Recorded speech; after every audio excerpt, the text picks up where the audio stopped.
தலைநகர் டெல்லியில் நீட் தேர்வு முறைகேடுகளை கண்டித்து அமைதியான முறையிலே போராடிய மாணவர்கள், இளைஞர்கள் மற்றும் எதிர்க்கட்சி தலைவர்களின் மீது வரைமுறையில்லாத வன்முறைகளை ஏவிவிட்டு ஒரு மக்கள் விரோத ஆட்சியை நடத்தி கொண்டிருக்கின்ற மோடி அரசை கண்டித்து தமிழ்நாடு காங்கிரஸ் கட்சியினுடைய சார்பிலே மிக எழுச்சியோடு ஏற்பாடு செய்யப்பட்டிருக்கின்ற இந்த கூட்டத்தினுடைய தலைவரும்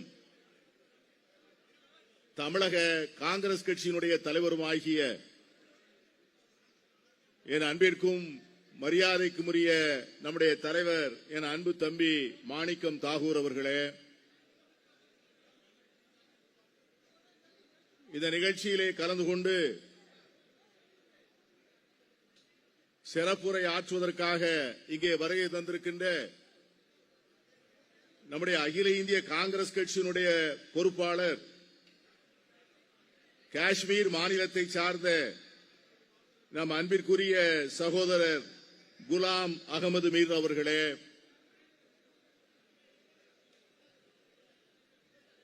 இந்த சிறப்பான நிகழ்ச்சியிலே கலந்து கொண்டு பேசுவதற்காக வருகை தர இருக்கின்ற நம்முடைய தோழமை கட்சிகளுடைய தலைவர்கள் ஒவ்வொருவராக வர இருக்கின்றார்கள். இந்த கூட்டத்திலே நன்றியுரை சொல்வதற்காக காத்திருக்கின்ற நம்முடைய தமிழக காங்கிரஸ் கட்சியினுடைய பொருளாளர் என் அன்பிற்குரிய தம்பி ரூபி மனோகரன் அவர்களே, அகில இந்திய காங்கிரஸ் கட்சியினுடைய நிர்வாகிகளே, தமிழக காங்கிரஸ் கட்சியினுடைய நிர்வாகிகளே, நம்முடைய மாவட்ட காங்கிரஸ் கட்சியினுடைய தலைவர்கள் இன்றைக்கு மாமல்லபுரத்திலே நடக்கின்ற பயிற்சி முகாமிலே கலந்து கொள்வதற்காக அங்கே இருக்கின்ற சூழ்நிலையிலே அவர்களெல்லாம் இந்த கூட்டத்திலே பங்கேற்காத நேரத்திலும் கூட இவ்வளவு எழுச்சியோடு என் கண்ணு கட்டிய தூரம் வரை இங்கே திரளாக திரண்டிருக்கின்ற நம்முடைய காங்கிரஸ் பேரியக்கத்தினுடைய தொண்டர்கள், அவர்களை வழிநடத்துகின்ற நம்முடைய சர்க்கிள் கமிட்டி, வட்ட கமிட்டி, மாவட்ட காங்கிரஸ் கட்சி நிர்வாகிகள், உங்கள் எல்லோரையும் இந்த அன்பான முறையிலே இந்த நிகழ்வுக்கு அன்புடன் வரவேற்கிறேன். சில பேருக்கு இந்த கூட்டத்தை பார்த்து ஆச்சரியமாக இருக்கலாம். காங்கிரஸ் கட்சியினுடைய கூட்டம் சாதாரணமாக 6 மணிக்கு என்று சொன்னால் அது 7:30 மணிக்குத்தான் ஆரம்பிக்கும். ஆனால் இது மாணிக்கம் தாகூருடைய காலம். எது நடந்தாலும், யார் வந்தாலும், யார் வராவிட்டாலும் 6 மணி நிகழ்வு என்று சொன்னால் தமிழ்நாடு காங்கிரஸ் கட்சியுடைய நிகழ்வுகள் சரியாக இனிமேல் 6 மணிக்கு துவங்கும். நாம் எல்லோரும் 6 மணிக்கு வந்தால் தலைவர் 5:50 வந்து உட்கார்ந்து இருக்கிறார். ஒரு ஆரோக்கியமான காலத்தை நோக்கி நாம் வேகமாக முன்னேறி கொண்டிருக்கிறோம். இன்று அனைத்து கட்சியினுடைய கூட்டம் என்பதால் மேடையிலே இத்தனை நாற்காலிகள். நம்முடைய கூட்டம் என்றால் இனிமேல் மேடைகளில் நாற்காலி இல்லை என்று தலைவர் மிக கண்டிப்பாக சொல்லியிருக்கிறார். பேசுகிறவர் மட்டும்தான் மேடையிலே நின்று பேசுவார், மற்றவர்கள் கீழே இருந்து கேட்க வேண்டாம். இப்படியெல்லாம் ஒரு ஒழுக்கமும் வரைமுறையும் இருந்தால்தான் ஒரு இயக்கம் முன்னேற்றத்தை நோக்கி, நாம் அடைய வேண்டிய இலக்கை நோக்கி மிக வேகமாக திடமாக பயணிக்க முடியும். என் அன்பிற்குரிய நண்பர்களே, இந்திய வரலாற்றிலே இன்றைக்கு ஒரு மிக முக்கியமான நாள். 26 ஆண்டுகளாக இந்த தேசத்திலே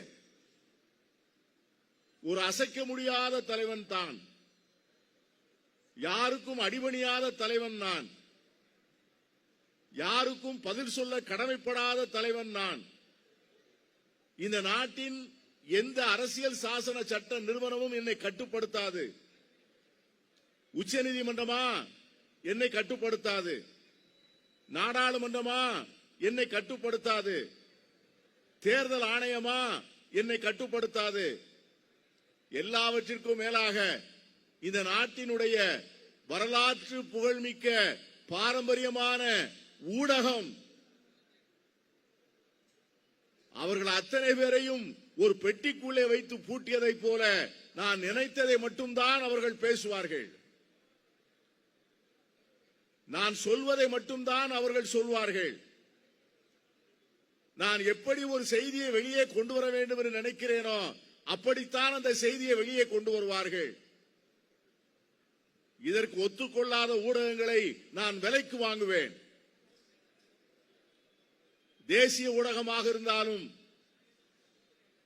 ரீஜனல் மீடியா என்று அழைக்க சொல்லக்கூடிய மாநிலங்களை சார்ந்த ஊடகங்களாக இருந்தாலும் தனக்கு வேண்டிய பெரும் முதலாளிகளை வைத்து அந்த ஊடகங்களை விலை பேசி வளைத்து போட்டு அதன் முழுவதும் ஆதிக்கம் செலுத்தி தேசம் முழுவதும் தனக்கு விரோதமாக உண்மையான செய்திகள் வராமல் பார்த்து கொண்டு ஏறக்குறைய 1/4 நூற்றாண்டு காலத்தை ஒரு தனி மனிதர் கடந்திருக்கிறார். அவரை யாரும் கேள்வி கேட்க முடியாது. அவர் யாருக்கும் பதில் சொல்ல மாட்டார். பிரதமராக பொறுப்பேற்ற நாள் மட்டுமல்ல, 25 ஆண்டுகள் பொது வாழ்க்கையை கொண்டாடிய அந்த நபர் தன்னுடைய நீண்ட நெடிய பொது வாழ்க்கையிலே ஒரு நாள் கூட அவர் பத்திரிகையாளர்களை சந்தித்ததில்லை. ஊடகத்தார் கேட்கின்ற கேள்விகளுக்கு அவர் பதில் சொன்னதில்லை. நாம் எத்தனையோ பிரதமர்களை பார்த்திருக்கிறோம். இந்த தேசத்தினுடைய சுதந்திரத்திற்காக அடிமைத்தலையில் இருந்து இந்த நாட்டை மீட்டெடுப்பதற்காக தன்னுடைய தேக்கு மர தேகத்தை இந்த தேசத்தினுடைய சிறைகளிலே 11 ஆண்டுகள் பூட்டி வைத்த ஜவஹர்லால் நேரு அவர்களை நாம் பிரதமராக பார்த்திருக்கிறோம். 1947 குண்டூசி கூட செய்ய முடியாத நாட்டிலே அந்த மாபெரும் தலைவன் தான் விடைபெற்று செல்லுகின்ற போது விண்கோளங்களை ஏவுகின்ற வல்லமை மிக்க வல்லரசாக இந்திய திருநாட்டை சமைத்து விட்டு சென்றார். நம்முடைய அருமைக்குரிய அன்னை இந்திரா காந்தி வங்கிகளை தேசியமயமாக்கி மன்னர் மானியத்தை ஒழித்து நாடு முழுவதும் சோசலிசத்தினுடைய விதைகளை விதைத்து ஏழைகளுக்கான ஆட்சியாக காங்கிரஸ் கட்சியினுடைய ஆட்சியை நடத்தி ஒரு வரலாற்று புகழ்மிக்க வரலாற்றை படைத்த நம்முடைய அன்னை இந்திரா காந்தி அவர்கள் இந்த தேசத்தினுடைய பிரதமராக எத்தனை ஆண்டு காலம் பதவி வகித்தார். லால் பகதூர் சாஸ்திரி, நரசிம்மராவ், நம்முடைய இதயம் கவர்ந்த தலைவர் ராஜீவ் காந்தி, நம்முடைய பெருமைக்குரிய பிரதமர் மன்மோகன் சிங், ஏன் பாரதிய ஜனதா கட்சியினுடைய அகல் பிகாரி வாஜ்பாய், இப்படி இந்த தேசம் பல பிரதமர்களை பார்த்திருக்கிறது. ஆனால் எந்த பிரதமரும் கேள்விகளுக்கு பதில் சொல்ல மாட்டேன் என்று சொன்னதில்லை. பத்திரிகையாளர்களை பார்க்க மாட்டேன் என்று சொன்னதில்லை. ஒரு தவறு நடந்தால், ஒரு அமைச்சர் தவறு செய்தால் அவர் பொறுப்பேற்க மாட்டார் என்று இதுவரை யாரும் சொல்லவில்லை. ஆனால் இந்த 25 ஆண்டுகள் எந்த தவறுக்கும் எந்த அமைச்சரும் பொறுப்பேற்றதில்லை. ஆனால் என் அருமை நண்பர்களே, நம்முடைய தலைவர் ராகுல் காந்தி அவர்கள் இன்று இந்த தேசத்தினுடைய இளைஞர்களை மனமாற பாராட்டி இருக்கிறார். எதிர்க்கட்சிகள் செய்ய முடியாத ஒன்றை, பத்திரிகைகள் செய்ய முடியாத ஒன்றை, அயல் நாடுகளிலே இருக்கின்ற பிரபலமான பத்திரிகைகள் தலையங்கம் எழுதியும் சாதிக்க முடியாத ஒன்றை, நீதிமன்றங்களின் கண்டனங்கள் செய்ய முடியாத ஒன்றை, இந்த தேசத்திலே 18 வயதிலிருந்து 25 வயது வரை உள்ள இளைஞர்கள் இன்று ஒரு பெரும் சக்தியாக திரண்டு இன்று மன்னாதி மன்னன் என்று சொன்ன நரேந்திர மோடியை இன்று மண்ணை கவ செய்திருக்கிறார்கள். இது இந்திய ஜனநாயகத்தினுடைய மிக மிக முக்கியமான வரலாற்று புகழ்மிக்க நாள். இன்று ஜனநாயகம் மீண்டும் பிழைத்திருக்கிறது.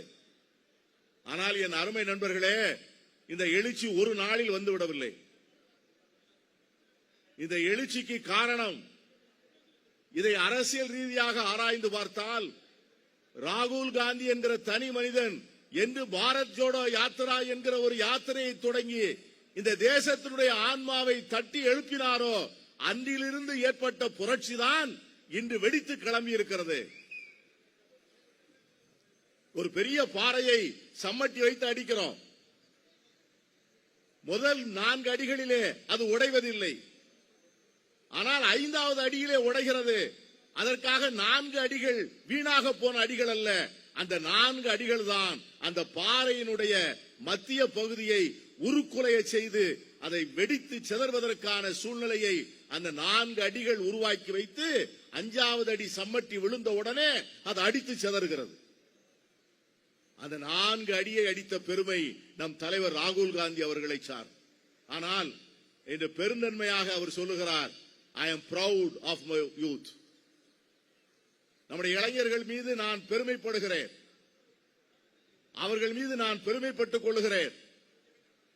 இந்த தேசத்திலே இன்னும் சில காலம் மோடி பிரதமராக தொடர்ந்தால் இந்த தேசம் என்ன ஆகும் என்பதை நம் தலைவர் ஒவ்வொரு நாளும் சுட்டிக்காட்டிக் கொண்டிருக்கிறார். இந்த தேசத்தினுடைய பொருளாதாரம், இந்த தேசத்திலே நாம் உருவாக்கி வைத்திருக்கின்ற அரசியல் சாசன அமைப்புகள், இந்த தேசத்திலே நாம் கட்டி எழுப்பியிருக்கின்ற பத்திரிகை சுதந்திரம், இந்த நாட்டிலே நாம் உருவாக்கி வைத்திருக்கின்ற தன்னார்வ தொண்டு நிறுவனங்களுடைய எழுச்சி, இவற்றையெல்லாம் இந்த 25 ஆண்டுகள் குஜராத் முதலமைச்சராக அவர் புறப்பட்ட நாளில் இருந்து இன்று பிரதமராக 12-13 ஆண்டுகள் வரை நாம் உருவாக்கி வைத்த அத்தனையும் சிதைத்து ஒரு குரங்குகை பூமாலை போல இந்த தேசத்தை சின்னாபின்னமாக்கி வருகிற காட்சியை நாம் பார்க்கிறோம். இந்த நாட்டிலே பணமதிப்பிழப்பு நடவடிக்கை நடந்தபோது இந்த மக்கள் பெரும் புரட்சியாக எழுந்திருக்கவில்லை. கொரோனா சமயத்திலே இந்த தேசத்திலே நம்முடைய தடுப்பு ஊசி மருந்துகளை எல்லாம் வெளிநாட்டிலே கொண்டு விற்றாரே, அப்பொழுது கூட நாம் கொந்தளித்து எழவில்லை. கொரோனா காலத்திலே தவறாக கையாண்டு இந்த தேசத்தினுடைய பொருளாதாரத்தை நிர்மூலமாக்கினாரே, அப்பொழுதெல்லாம் நாம் எழுந்திருக்கவில்லை. நம் நாட்டினுடைய சிறு குறு தொழில்கள், மைக்ரோ இண்டஸ்ட்ரீஸ், காட்டேஜ் இண்டஸ்ட்ரீஸ் வாழ்வாதாரங்களை எல்லாம் கெடுத்து அத்தனை பேரையும் வாழ்விழக்க செய்த அந்த கொடுமையை கண்டித்து நாம் எல்லோரும் ஒரு குரலாக நாம் எழுந்திருக்கவில்லை. என் அருமை நண்பர்களே, உலகத்தினுடைய வரலாற்றிலே இல்லாத அளவிலே ஒரு நாட்டினுடைய பாராளுமன்ற ஜனநாயகத்திலே நமக்கு இருக்கிற அடிப்படையான உரிமை என்ன உரிமை? வாக்களிக்கும் உரிமை.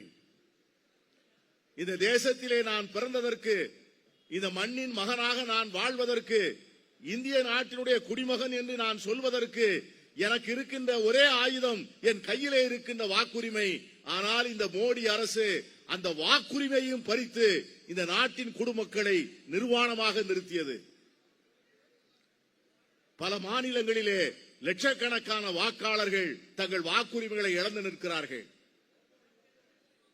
இன்றைக்கு அதற்கு பதில் சொல்ல வேண்டிய தேர்தல் ஆணையம் இன்று மோடியினுடைய கைப்பாவையாக மாறி இந்த நாட்டின் தேர்தலை ஒட்டுமொத்தமாக ஒவ்வொரு நாளும் விலை பேசி மோடியினுடைய அரசுக்கும் பாஜகவுக்கும் அதன் ஆதரவாளர்களுக்கும் விற்பதை நாம் தொடர்ந்து பார்த்துக் கொண்டிருக்கிறோம்.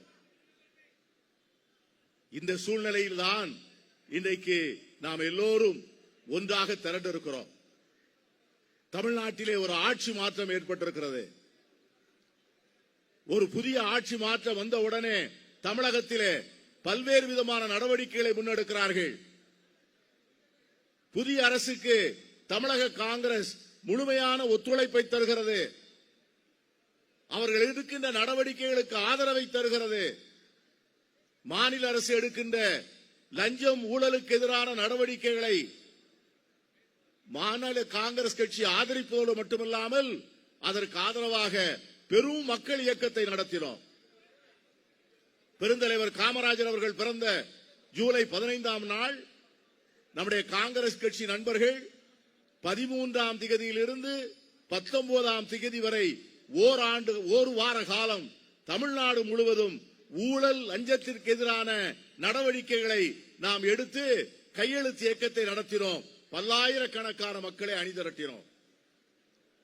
இன்று இந்த கூட்டத்திலே நம்மோடு ஒத்திசைவாக இருக்கின்றவர்கள், நம்மோடு நம்முடைய கருத்திலே உடன்படுகின்றவர்கள், நம்மோடு தோழமை கொண்டிருக்கின்றவர்கள் இன்றைக்கு இந்த மாணவர்களுக்கு எதிராக நடந்திருக்கின்ற வன்முறைகளை கண்டிப்பதோடு மட்டுமல்லாமல் அதற்கு மூல காரணமாக இருக்கின்ற நீட் தேர்வு முறைகேடுகளை கண்டித்து நீட் தேர்வு வேண்டாம் என்று சொல்லுகின்றவர்கள் தான் இந்த மேடையிலே நாம் அமர்ந்திருக்கிறோம்.